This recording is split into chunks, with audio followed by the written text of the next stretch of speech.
Hey, what's up guys? Oke guys, di video kali ini gue akan menceritakan seluruh cerita dari film I Still See You yang dirilis pada tahun 2018. Di dalam film ini bercerita tentang sebuah bencana besar yang membunuh banyak manusia. Tragedi tersebut ternyata membuat bumi menjadi rumah bagi para hantu, sehingga manusia pun harus menyesuaikan diri dengan keadaan saat ini. Namun di balik tragedi besar itu ternyata terdapat sebuah misteri yang belum terungkap. Bagaimana kisah selanjutnya? Yuk kita masuk saja ke cerita guys.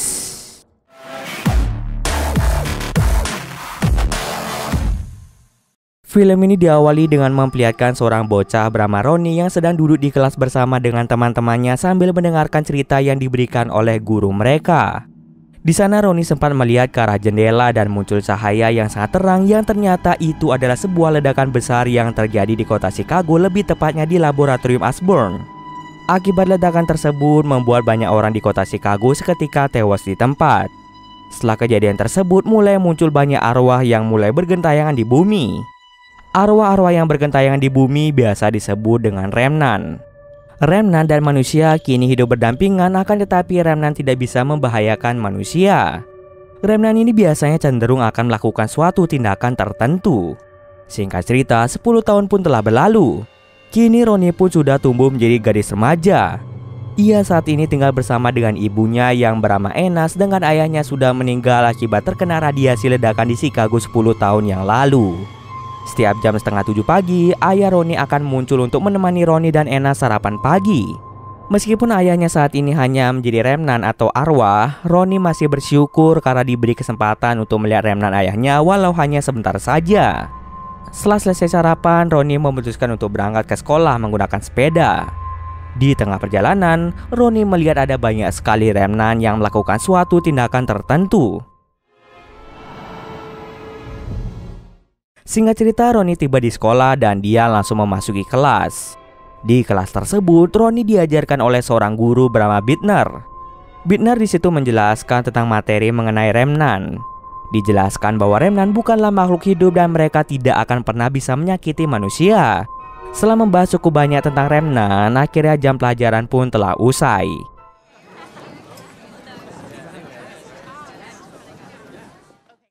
Ronnie kemudian memutuskan untuk pulang ke rumah. Saat tengah mandi, Ronnie secara tidak sengaja mendengar suara-suara aneh dan ketika dicek ternyata terdapat remnant berbentuk seorang pria sedang mengintip Ronnie yang tengah mandi.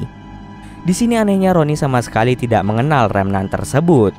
Melalui intuisinya, Ronnie kemudian memberinya nama dengan sebutan Brian. Di kamar itu, Brian mulai menuliskan sebuah kalimat yang menyuruh Ronnie untuk lari. Tak lama kemudian, Brian perlahan mulai menghilang.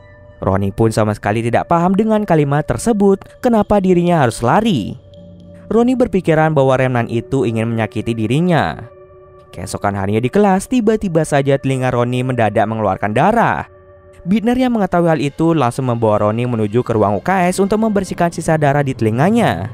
Setelah selesai membersihkan telinganya, Ronnie pun langsung menghampiri Bittner untuk menanyakan tentang remnant baru yang ia sebut sebagai Brian yang mencoba untuk melukainya kemarin di kamar mandi. Ia berasumsi bahwa sosok tersebutlah yang membuat telinganya menjadi berdarah. Lalu Bittner menyuruh Ronnie untuk datang saja ke rumahnya pada pukul 5:30 sore. Waktu pun sudah menunjukkan sore hari dan Ronnie bergegas pergi ke rumah Bittner. Di sana Bittner langsung mengajaknya untuk naik ke lantai 2. Tak lupa Bittner juga memperkenalkan putrinya yang sudah dewasa bernama Eva. Bittner bercerita bahwa Eva merupakan orang yang sangat-sangat cuek. Itu terbukti ketika Ronnie datang, dia sama sekali tidak menyapanya. Di tempat itu, Ronnie langsung menanyakan tentang remnant. Apakah sosok remnant mampu berkomunikasi dengan manusia atau tidak? Karena kemarin remnant Brian mencoba untuk berkomunikasi dengannya. Tentu Bittner menjawab pertanyaan itu dengan sangat simpel bahwa remnant tidak bisa berkomunikasi dengan manusia. Ronnie pun masih tidak percaya dengan semua perkataan dari Bittner mengenai remnant. Jika memang remnant tidak bisa berkomunikasi, kenapa remnant Brian bisa menuliskan satu kalimat? Karena Bittner tidak bisa diandalkan, oleh karena itu Ronnie berencana untuk menemui seorang pria bernama Lane yang merupakan orang yang sangat gemar mencari tahu lebih dalam mengenai remnant. Keesokan paginya sebelum berangkat mencari Lane, seperti biasa Ronnie sarapan dulu bersama dengan Anna dan juga remnant ayah Ronnie. Selesai sarapan, Ronnie pun memutuskan untuk bertemu dengan Lane. Sampai pada akhirnya Ronnie bertemu dengan Lynn di dekat sebuah gua yang sangat gelap. Ronnie langsung menceritakan pada Lynn bahwa ada remnant yang tidak ia kenal muncul di kamar mandinya.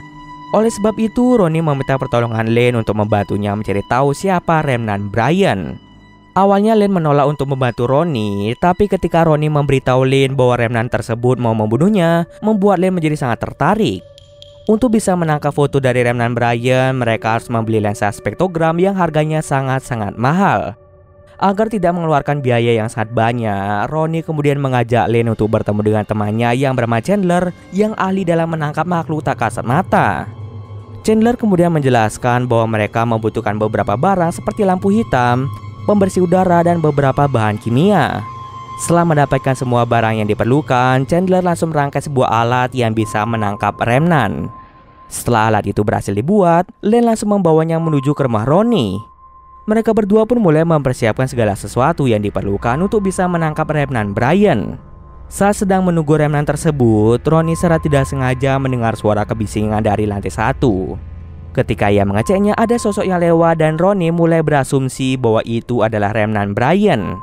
Kemudian, Ronnie langsung menceritakan hal itu pada Lynn. Mendengar cerita tersebut, Lynn langsung turun ke bawah dengan di belakangnya disusul oleh Ronnie. Alangkah terkejutnya karena ternyata itu adalah ibu dari Ronnie. Mereka berdua memutuskan untuk kembali ke kamar mandi, siapa tahu remnant Brian sudah muncul. Saat tiba di sana, ternyata mereka berdua melihat dengan jelas remnant Brian. Mereka langsung mengambil beberapa gambar remnant tersebut. Saat itu terjadi, tiba-tiba saja Brian mengamuk sehingga membuat lampu hitamnya menjadi pecah.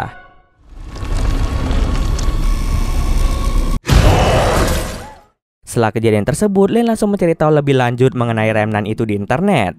Setelah mencarinya, Lynn menemukan fakta yang sangat mengejutkan bahwa ternyata remnant Brian dahulu semasa hidupnya merupakan seorang pembunuh yang telah membunuh wanita bernama Mary. Mary telah diculik dan dibunuh sekitar 4 tahun yang lalu. Jasad Mary ditemukan di dekat danau dan para polisi berhasil mendapatkan foto Mary bersama dengan Brian sebelum Mary ditemukan meninggal. Untuk lebih lanjutnya, mereka berdua segera pergi ke rumah keluarga Mary untuk menanyakan tentang Brian, si pembunuh Mary. Awalnya ibu Mary menolak untuk menceritakan apa yang terjadi. Tapi karena terus saja dipaksa, akhirnya ibu Mary menceritakan kalau Brian merupakan orang yang telah mengincar putrinya sejak lama. Brian sengaja mengikuti Mary kemanapun dia pergi, hingga pada akhirnya Brian memberanikan diri untuk mengajak Mary berkencan. Sehari sebelum Mary menghilang, Brian adalah orang terakhir yang terlihat bersama dengan Mary. Setelah kematian Mary, Brian pun memutuskan untuk mengakhiri hidupnya dengan cara melakukan bunuh diri di sebuah motel. Para polisi pun menjadi bingung apa motif Brian membunuh Mary. Ibu Mary pun sama sekali tidak tahu nama asli dari si pembunuh Mary. Setelah mendengar cerita dari ibu Mary, Ronnie dan Lynn mulai mencari tahu lebih dalam mengenai Brian. Mengapa Brian ini muncul di kamar mandinya, padahal Ronnie sama sekali tidak pernah bertemu dengannya. Setelah membaca banyak artikel, Ronnie melihat ada kejanggalan di mana usia dari Mary berbeda-beda di setiap artikel. Ada yang menuliskan usianya 20 dan ada juga yang menuliskan 21. Lynn pun mulai mencari tahu dan pada akhirnya ia tahu kenapa usia Mary bisa berbeda-beda seperti itu. Ini dikarenakan Mary lahir di tahun kabisat, lebih tepatnya pada tanggal 29 Februari. Terungkap Mary menghilang sehari sebelum ulang tahunnya, sedangkan jasad Mary ditemukan setelah hari ulang tahunnya. Itulah alasan di setiap artikel usia dari Mary ditulis berbeda-beda. Dan yang lebih mengejutkannya lagi adalah tanggal 29 Februari merupakan hari ulang tahun dari Ronnie itu sendiri. Artinya Ronnie dan Mary memiliki kesamaan pada tanggal lahir. Kemudian Ronnie secara tidak sengaja menjatuhkan buku miliknya dan ternyata di salah satu lembarnya terdapat tulisan yang menyuruh Ronnie untuk lari. Ronnie mengatakan pada Lynn bahwa dirinya tidak pernah menulis kata seperti itu. Keesokan paginya, kepala sekolah menerima telepon dari keluarga Mary yang menyatakan bahwa terdapat siswa yang menanyakan tentang kematian Mary. Mary ini ternyata dulu merupakan salah satu siswa di sekolah tersebut. Pada akhirnya kepala sekolah itu memanggil Lynn dan mulai menanyakan kenapa Lynn ingin menyelidiki kasus kematian Mary.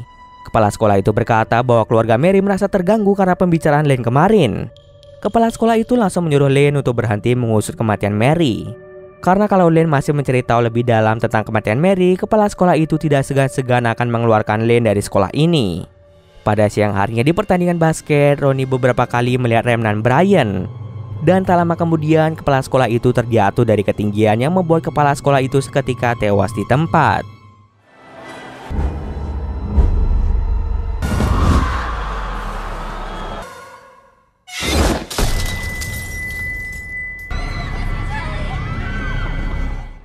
Kemudian pada malam harinya, Lane memutuskan untuk mendatangi Ronnie. Ia berkata bahwa mungkin kematian dari kepala sekolah itu disebabkan oleh Remnant Brian. Lane kemudian mulai menceritakan kenapa dirinya sangat tertarik dengan Remnant. Itu dikarenakan dirinya ingin mencari tahu di mana Remnant ayahnya. Dahulu ayah Lane mati karena terkena radius ledakan di Chicago yang membuat ayah Lane meninggal di tempat. Hingga saat ini Lane masih sangat bingung karena Remnant ayahnya sampai saat ini belum ia temukan.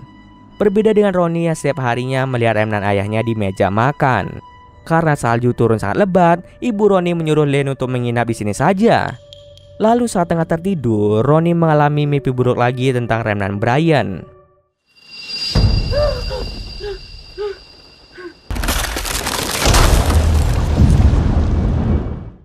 Pada pagi harinya di meja makan, Lane secara tidak sengaja membaca koran yang dibawa oleh Remnant ayah Ronnie. Alangkah terkejutnya karena Lane menemukan ada kejanggalan yang seperti kita tahu ledakan itu telah terjadi 10 tahun yang lalu. Tapi entah kenapa menurut koran yang dibawa oleh Remnant ayah Ronnie malah menunjukkan 8 tahun yang lalu. Di koran tersebut ia juga menemukan ada 2 wanita muda yang diasumsikan bahwa wanita tersebut juga dibunuh oleh Brian. Setelah mencari tahu tentang 2 wanita tersebut, terungkap bahwa kedua wanita itu bernama Emma dan juga Claire. Terungkap Emma mati di tanggal 29 Februari sedangkan Claire mati juga di tanggal yang sama. Setelah ditelusuri lebih dalam, Ronnie mengetahui bahwa Claire masih memiliki saudara perempuannya saat ini tinggal di Aurora. Mereka berdua pun bergegas pergi ke sana. Carrie yaitu adik dari Claire mulai menceritakan bahwa Brian sempat berpacaran dengan Claire. Karena Carrie dan Claire ini tidak terlalu dekat, jadi Carrie tidak tahu pasti apa yang telah terjadi padanya. Yang hanya Carrie tahu adalah Brian merupakan pria yang sangat terobsesi pada wanita. Ia langsung menyuruh Ronnie dan Lane untuk pergi ke laboratorium Ashburn karena di sana mereka bisa menyaksikan kematian Claire secara langsung.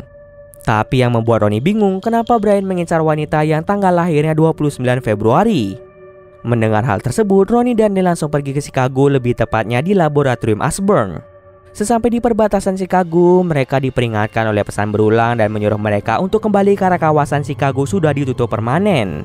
Tidak boleh ada yang melewati kawasan Chicago. Walaupun sudah diperingatkan, mereka tetap nekat untuk mencari tahu lebih lanjut mengenai Brian. Di pagar pembatas ada sebuah peringatan tentang larangan menyentuh pagar tersebut karena ada aliran listrik yang akan menyetrum. Tapi Lane tahu pasti karena wilayah itu sudah ditutup sejak lama, pastinya pagar tersebut tidak dialiri listrik. Setelah tahu wilayah Chicago bisa dibobol, Lane langsung memotong pagar itu. Singkat cerita, mereka pun tiba di kota Chicago dan di sana ada banyak sekali remnant yang hampir menutupi seluruh kota.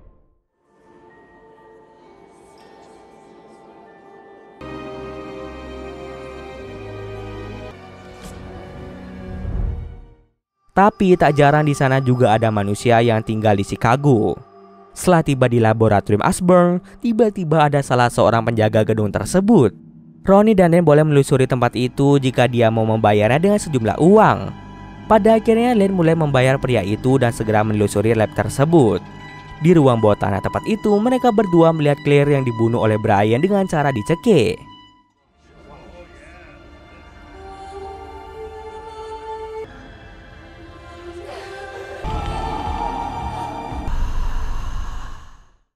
Setelah memperlihatkan Claire mati, tiba-tiba Lane mengenal salah seorang bernama Dr. Martin.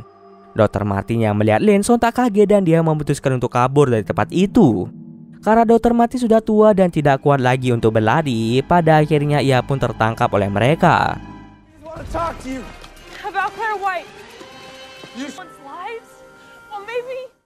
Dr. Martin kemudian menceritakan bahwa sejak ledakan itu terjadi, dirinya secara diam-diam tinggal di Chicago walaupun wilayah itu sudah ditutup. Di sana Dr. Martin mulai menjelaskan sebuah penelitian yang ia lakukan tentang membangkitkan orang yang sudah mati. Akan tetapi untuk bisa membangkitkan orang yang sudah mati, diperlukan seseorang sebagai wadah. Syarat untuk pemindahan roh atau arwah diperlukan seseorang yang memiliki kesamaan tanggal lahir dengan orang yang sudah mati. Lebih lanjut, Dr. Martin mulai menceritakan bahwa Brian merupakan asisten dari Dr. Martin. Meskipun dia sangat muda, tapi Brian mampu membangun dan merancang penelitian membangkitkan orang yang sudah mati. Brian sengaja membunuh pacar yang paling ia sayangi yaitu Claire untuk menguji penelitian yang ia buat bersama dengan ilmuwan lain. Setelah kematian Claire, Brian pun langsung mencari seseorang yang memiliki tanggal lahir yang sama seperti Claire yaitu tanggal 29 Februari. Pada akhirnya Brian berhasil menemukan wanita yaitu Emma dan Mary yang memiliki tanggal lahir yang sama seperti Claire. Saat ini membangkitkan Claire dengan menggunakan tubuh kedua orang tersebut, ternyata semuanya tidak berjalan sesuai dengan imajinasinya. Brian pun menjadi sangat menyesal karena dahulu ia membunuh pacar yang paling ia sayangi yaitu Claire sebagai subjek percobaan. Pada akhirnya Brian pun memutuskan untuk bunuh diri di sebuah motel. Setelah kematian dari Brian, remnant dari Brian saat ini mulai mencari tubuh yang cocok untuk membangkitkan Claire kembali. Sampai pada akhirnya Brian mulai meneror Ronnie yang memiliki tanggal lahir yang sama dengan Claire. Itulah sebabnya Brian muncul padahal Ronnie sama sekali tidak mengenalnya. Dr. Martin yang tahu kalau Ronnie memiliki tanggal lahir yang sama, ia langsung mengatakan bahwa Brian akan segera membunuh Ronnie. Ronnie pun hanya memiliki waktu 2 hari saja karena saat itu akan bertepatan dengan hari ulang tahunnya. Tapi anehnya menurut guru dari Ronnie yaitu Bittner pernah mengatakan kalau remnant tidak bisa menyakiti orang lain. Dr. Martin langsung memberitahu sebenarnya kalau teori gurunya itu adalah salah. Ronnie yang tahu Brian mulai mengincarnya menjadi sangat-sangat ketakutan. Di saat yang sama Dr. Martin mulai mengeluarkan pistolnya dan ingin melakukan bunuh diri. Dia melakukan bunuh diri karena ia merasa bersalah telah melakukan eksperimen tersebut. Setelah menceritakan semua kebenaran itu, Dr. Martin akhirnya melakukan bunuh diri. Kemudian mereka berdua memutuskan untuk kembali pulang dan mencoba mencari cara untuk bisa menyelamatkan Ronnie selama 48 jam ke depan. Di sekolah, guru BK menemukan sebuah pistol di loker milik Lane. Lane langsung mengaku bahwa pistol itu bukanlah miliknya. Ia merasa sangat bingung kenapa pistol tersebut ada di lokernya. Lane akhirnya ditahan oleh pihak sekolah. Tapi Lane terus meyakinkan Ronnie kalau pistol itu bukanlah miliknya. Ronnie pun semakin bingung siapa yang harus ia percaya. Ia memutuskan untuk bertemu dengan Bittner untuk meminta bantuannya menyelamatkan dirinya yang saat ini diserang oleh Brian. Di kantor tersebut, Bittner mulai menceritakan bahwa Lane pernah dikeluarkan dari sekolah sebelumnya karena dia terciduk membawa pistol, sama halnya seperti saat ini. Awalnya Bittner tidak percaya bahwa remnant bisa menyerang manusia. Akan tetapi Bittner perlahan mulai percaya dengan semua perkataan dari Ronnie. Bittner bersumpah akan menjaganya selama 48 jam sampai hari ulang tahunnya terlewat. Maka dari itu Bittner membantu Ronnie untuk membentengi sebuah ruangan dengan lapisan timah. Dan diasumsikan lapisan tersebut bisa menghalau Brian. Sebelum berdiam diri di ruangan itu, Bittner keluar sebentar untuk membeli persediaan makanan selama 48 jam. Setelah selesai belanja, tiba-tiba Lane datang dan berniat untuk membantu Ronnie. Ronnie langsung menolaknya dan malah menyuruh Lane untuk segera pergi. Lalu Lane mulai menceritakan bahwa di sekolah sebelumnya memang ia sempat membawa pistol dan ditaruh di lokernya. Tapi pistol itu tidak ia gunakan untuk melukai orang lain, melainkan untuk membunuh dirinya sendiri agar bisa bertemu dengan sang ayah. Ronnie yang sudah tidak percaya lagi dengan perkataan dari Lane langsung menyuruhnya untuk pulang saja. Sementara itu ibu Ronnie tidak akan menemani Ronnie karena dia masih keluar ada urusan penting. Jadi dia tidak ada di rumah. Di sisi lain, Lane mencoba mencari tahu identitas dari Bittner karena ia curiga padanya. Setelah mencari tahu lebih dalam, ternyata Bittner ini merupakan seorang ilmuwan yang pernah melakukan penelitian di laboratorium Ashburn. Takut terjadi apa-apa pada Ronnie, Lane memutuskan untuk pergi ke rumah Bittner untuk mencari tahu apa yang akan ia lakukan pada Ronnie. Ia mulai mengendap-endap masuk ke dalam rumah Bittner dan melihat seorang wanita yang merupakan Eva, anak dari Bittner. Tetapi ternyata Eva sudah menjadi remnant dan mengikuti kebiasaan berkeliling rumah. Saat Lane ingin memberitahu Ronnie, ia secara tidak sengaja menjatuhkan HP-nya yang membuat Bittner pun mengetahui keberadaannya. Lane langsung dibuat pingsan dan segera dibawa ke sebuah kuburan. Rencananya, Bittner akan menguburkan Lane hidup-hidup.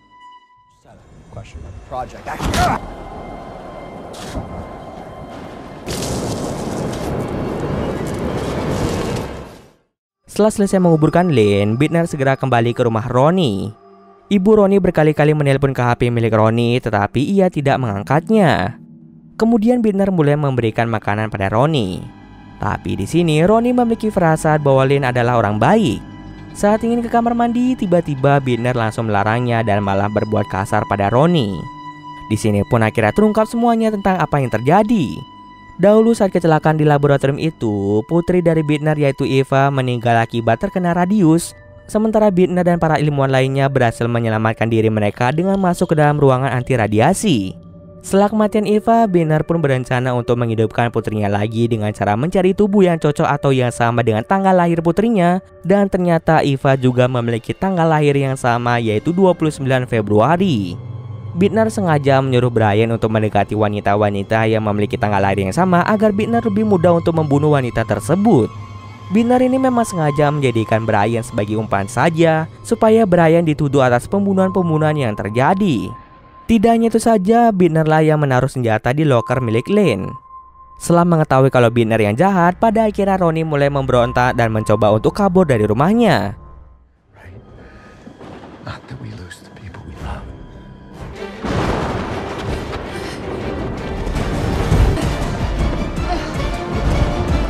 Sampai pada akhirnya Ronnie mulai berjalan di atas es. Namun dari belakang, Binner langsung menyergapnya. Ronnie sengaja membuat es itu retak yang pada akhirnya membuat mereka tenggelam. Remnan-remnan baik termasuk Brian mencoba untuk membantu Ronnie. Selama ini ternyata Brian ingin memperingatkan Ronnie tentang betapa bahayanya Binner. Remnan itu mulai membantu Ronnie untuk bisa keluar dari es tersebut. Singkat cerita saja, Ronnie pun berhasil menghirup udara berkat bantuan dari remnan Brian dan juga remnan lainnya.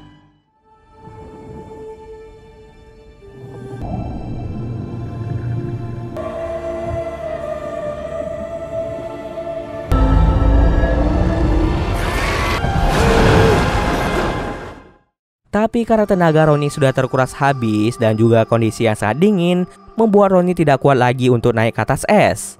Ia pun mengingat masa-masa dirinya bersama dengan Lane. Setelah mengetahui Lane sudah terkubur, membuat Ronnie menjadi pasrah akan hidupnya. Awalnya Ronnie ingin melakukan bunuh diri saja karena sudah tidak ada yang bisa mendukung hidupnya.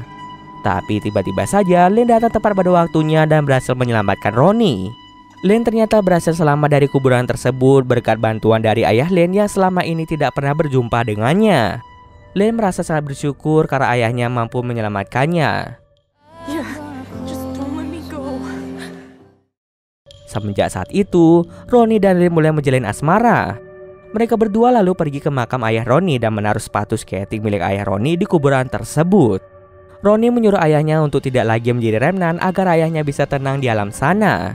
Mereka berdua memutuskan untuk melakukan sesuatu karena mereka adalah orang yang mengetahui kebenaran di balik peristiwa Chicago.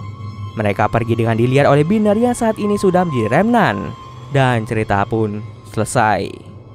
Oke, mungkin sekian dulu video kali ini. Jika ada kesalahan gue mohon maaf. Oke, see you next video guys.